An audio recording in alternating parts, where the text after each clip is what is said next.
नमस्कार मैत्रिणींनो, रंजना किचनमध्ये तुमचं अगदी मनापासून स्वागत आहे। आपल्याला बोंबलापासून रेसिपी बनवायची आहे। 2 टोमॅटो, 2 कांदे आणि असे 4 वाट्या तांदूळ आहे। 7-8 माणसांचा बोंबलापासून रेसिपी बनवायची आहे।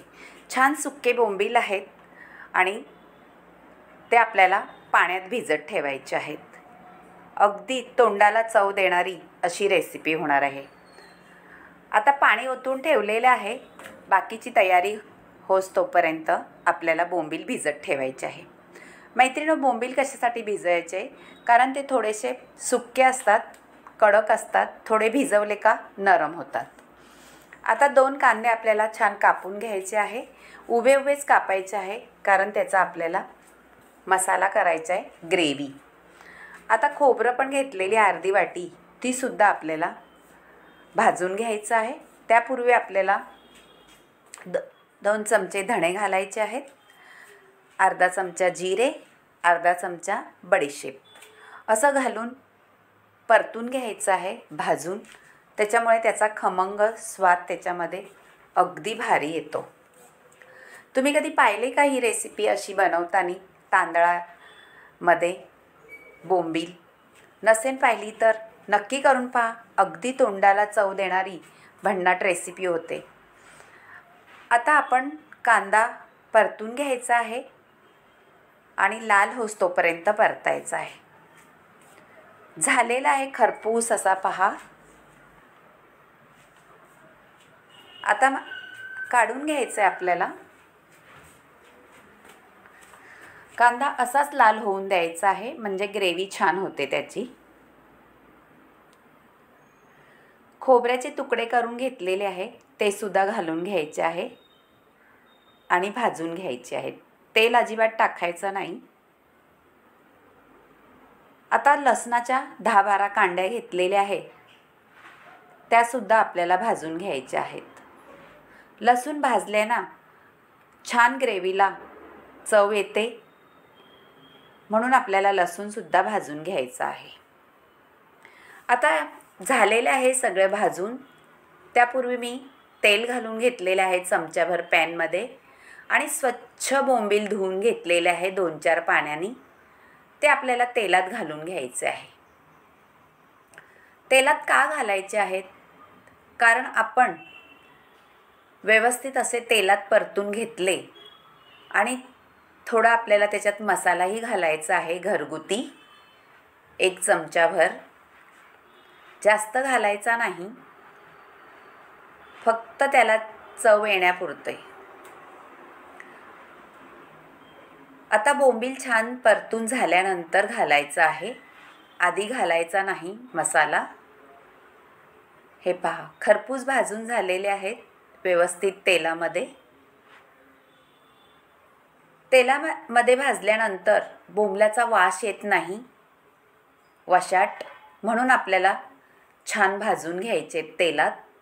आता मीठ घातलेलं आहे चव यायला, हळदही घालायची आहे आणि थोडासा मसाला।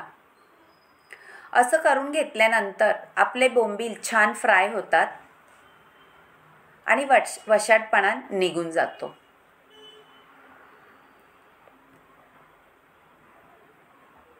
आता झालेलं आहे, थोडा वेळ ठेवायचा आहे खरपूस होस तोपर्यंत। कलरही बदलला आहे पहा, सुंदर झालेला आहे। कुकर ठेवायचे आपल्याला, कुकरमध्ये करून घ्यायचं आहे। त्याच्यामध्ये शाही जिरं घालायचं मैत्रिणींनो। तेल घातलेलं आहे पळीभर आणि खडे मसाले आहे लवंगा, मिरे, दालचिनी आणि तमालपत्र। खूप सारा आपला कढीपत्ताही घालायचा आहे। ह्या फोडणीने अगदी खमंग असा आपला बोंबील भात होतो। आता 1 कांदा मी कापून घेतलेला आहे, तो सुद्धा आपल्याला फोडणीला घालायचा आहे। फोडणी चांगली झाली तर आपला भातही छान होतो। आता टोमॅटो 2 होते, ते सुद्धा कापून घातलेले आहे।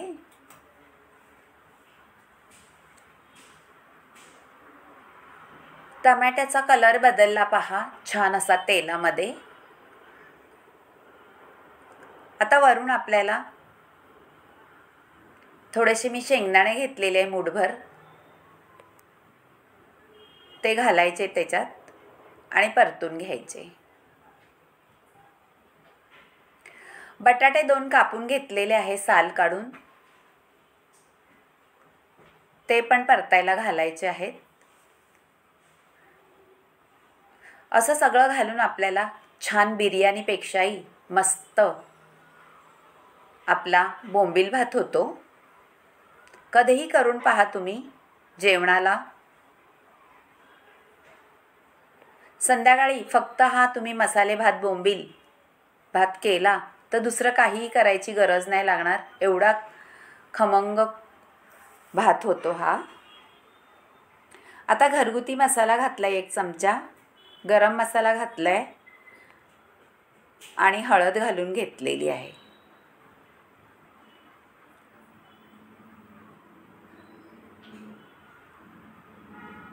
ते सुद्धा परतून घ्यायचे आहेत मसाले आपल्याला सगळे फोडणीमध्ये. चवीनुसार मीठ घालायचं आहे मैत्रिणींनो आपल्याला. आधी आपल्याला बोंबल्याला मीठ घातलेलं आहे ते ध्यानात ठेवून मसाल्याच्या अंदाजाने आपल्याला मीठ घालायचं आहे. आता आपण कांदा, खोबरं, लसूण आणि थोडी मी कोथिंबीर घालायला वाटून घेतलेलं आहे ग्रेव्ही करून, ती घालून घ्यायची आहे. कोथिंबीर वाटून घातल्याने अगदी भारी ग्रेव्ही होते आणि चवही छान लागते. आता ग्रेव्ही आपल्याला परतून घेतल्यानंतर व्यवस्थित छान होते. आणि आता आपण हा धणे, जिरे आणि बडीशेप वाटून घेतलेली, भाजून वाटून घेतले, ती सुद्धा घालायची आहे. ग्रेव्ही छान परतून तिला तेल सुटलं पाहिजे तोपर्यंत परतायची आहे. आता पाणी घालून घ्यायचं आहे थोडं, म्हणजे ग्रेव्हीला छान उकळी येते. हे पहा झालेले आहे. बोंबील आधी घालून घेऊ परतायला. आपण परतून तर घेतलेलेच आहे बोंबील, पण आता मसाल्याच्या ग्रेव्हीत पण परतून घेऊ. आता पाणी घालून घेऊ. पाणी याच्यासाठी घालायचे आपली ग्रेव्ही खाली जळू नये आणि उकळी काढून घ्यायची आहे ग्रेव्हीला, म्हणजे छान तेल सुटतं. झाकण ठेवून घेतलेलं होतं उकळी काढायला. आता मसाल्याला छान ग्रेव्ही आलेली आहे व्यवस्थित तरी शिजून.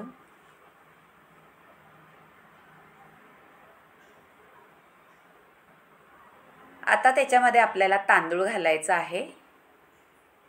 धुवून घेतलेला आहे 2 पाण्यानी. तांदूळ तुम्ही बासमती घाला किंवा कोलम घाला, कोणत्याही तांदळाची अगदी भारी अशी मसाले भात होतो बोंबलाचा. मैत्रिणींनो, कधी तुम्ही पाहिलाय का हा असा बोंबील भात करताना?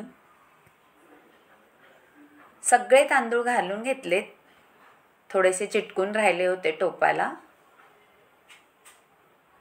मसाल्यामध्ये घोळून घ्यायचे तांदूळ, म्हणजे त्याचा स्वाद लागतो मसाल्याचा सगळा. आणि झाकण ठेवून आपल्याला परत एक उकळी घ्यायची आहे. हे पहा मस्त आपली तरी आलेली आहे मसाल्याची वरती आणि भातही थोडासा नरम पडलेला आहे त्याच्यामध्ये.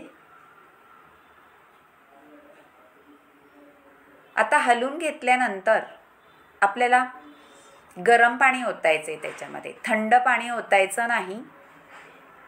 भात जेवढा शिजेल तेवढंच पाणी ओतायचं आहे. तुम्हाला तर रोज भात करता त्याच्यामुळे तुम्हाला माहिती असेल ह्या भाताला किती पाणी लागणार आहे. आता एवढं पाणी पुरेसं आहे आपल्याला आणि कुकर लावून घ्यायचा आहे. आणि 2च शिट्ट्या घ्यायच्या आहे, जास्त शिट्टी घ्यायची नाही. झालेल्या आहे शिट्ट्या आणि कुकरही थंड झालेला आहे. आपला मोकळा सटसटीत मसाले भात झालेला आहे.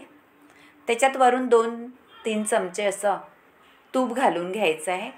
म्हणजे भाताला छान चकाकी पण येते आणि मोकळासुद्धा व्हायला मदत होतो थंड झाल्यावरती जरासा. झालेला आहे आपला भात. मैत्रिणी, तुम्हाला आवडला तर रंजना किचनला लाईक करा. बोंबील पण छान शिजलेले आहे त्याच्यामध्ये. शेअर करा मैत्रिणींसोबत आणि बाजूला बेल बटन आहे त्याला सबस्क्राईबही करा. आता वाढून घ्यायचं आहे आपल्याला खायला. तुम्ही वरून लिंबू पिळूनसुद्धा खाऊ शकता. असा भात मोकळा सटसटीत झालेला आहे. ह्या भाताची चव तुमच्या चिकन मटण बिर्याणीपेक्षाही भारीच लागतो बोंबील भात. आणि झटपट होणारा. करून पहा, नक्कीच आवडेल तुम्हाला. तुमच्या मैत्रिणीसोबतसुद्धा शेअर करा हा भात. त्यांनासुद्धा तेवढाच आवडेल. आणि त्यांनाही कमेंट करून कळवायला सांगा का कसा वाटला बोंबील भात. बोंबील भाताची चव अगदी न्यारी, तुमच्या जिभेवर रेंगाळत राहील अशी चव होते. आता आपण खायला घेऊ. तुम्ही लिंबू पिळून खा किंवा साईडला पापड, लोणचं, रायता किंवा असं सॅलडसुद्धा घेऊ शकता आणि बोंबील भाताचा स्वाद घेऊ शकता. असंच करून पहा आणि रंजना किचनला लाईक करा, शेअर करा, कमेंट करायला विसरू नका. आता मी सांगणार आहे स्वस्तम आयुर्वेदिक सेंटर. नक्कीच भेट द्या. विरार वेस्ट अगदी स्टेशनजवळ. तुमच्या आजारावरती समाधान नक्कीच मिळेल आणि तुम्हाला अगदी भारी वाटेल. Bye bye.